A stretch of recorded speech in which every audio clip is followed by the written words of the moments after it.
വീടൊക്കെ വൃത്തിയിൽ സൂക്ഷിക്കാൻ എനിക്ക് ഭയങ്കര ഇഷ്ടമാണ് കേട്ടോ. അതിനു വേണ്ടി ഞാൻ എത്ര ടൈം വേണമെങ്കിലും എടുക്കാറുണ്ട്.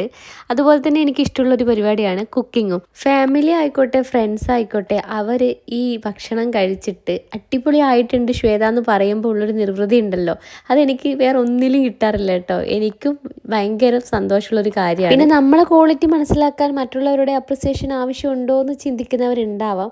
പക്ഷെ ഞാൻ എന്ത് ചെറിയ കാര്യങ്ങൾ, അത് ഈവൻ ഒരു സ്റ്റാറ്റസ് വാട്സപ്പ് കണ്ടതാണെങ്കിലും നല്ല കാര്യങ്ങളാണെങ്കിലും ഞാൻ തിരിച്ച് റിപ്ലൈ കൊടുക്കാറുണ്ട്. ഒരു ബർത്ത്ഡേ വിഷസ് ചെയ്യാനോ അല്ലെങ്കിൽ ഒരു സ്റ്റാറ്റസ് ഇട്ട് കഴിഞ്ഞാൽ അതിനൊരു റിപ്ലൈയോ ലൈക്കോ എന്തെങ്കിലും കൊടുക്കാനൊക്കെ നമുക്ക് തോന്നുവാണ് വളരെ നല്ല കാര്യമല്ലേ. എന്താണ് നിങ്ങളുടെ അഭിപ്രായം? ഒന്ന് കമൻറ്റ് ചെയ്യണേ. അപ്പോൾ ഇന്നത്തെ ചിക്കൻ ലോലിപോപ്പിന് വേണ്ടിയിട്ട് ഉപ്പ്, മുളക്, മഞ്ഞൾ, വെളുത്തുള്ളി, ഇഞ്ചി പേസ്റ്റ് കൂടാതെ കോൺഫ്ലവർ, പിന്നെ മൈദപ്പൊടി ഇതൊക്കെ ഇട്ട് നന്നായിട്ട് പിടിപ്പിച്ചതിന് ശേഷം കുറച്ച് സമയം വെക്കുന്നുണ്ട്.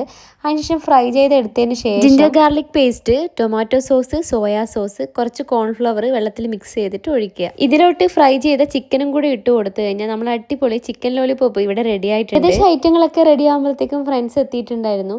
അപ്പോൾ നിങ്ങൾക്ക് എൻ്റെ വീഡിയോസ് ഇഷ്ടമാണെങ്കിൽ ഇനി സപ്പോർട്ട് ഞാൻ പ്രതീക്ഷിക്കുകയാണ്. അപ്പോൾ ചാനൽ ഇഷ്ടമായെങ്കിൽ ചാനൽ സബ്സ്ക്രൈബ് ചെയ്ത് സപ്പോർട്ട് ചെയ്യാൻ മറക്കല്ലേ. ഇതുപോലുള്ള കുക്കിംഗ് വീഡിയോസ് ആയിട്ടും ഡെയിലി വ്ലോഗായിട്ടൊക്കെ ഞാൻ വരുന്നതാണ്. അടുത്ത വീഡിയോ ആയിട്ട് കാണുന്നവരേക്കും ടാറ്റ ബൈ ബൈ.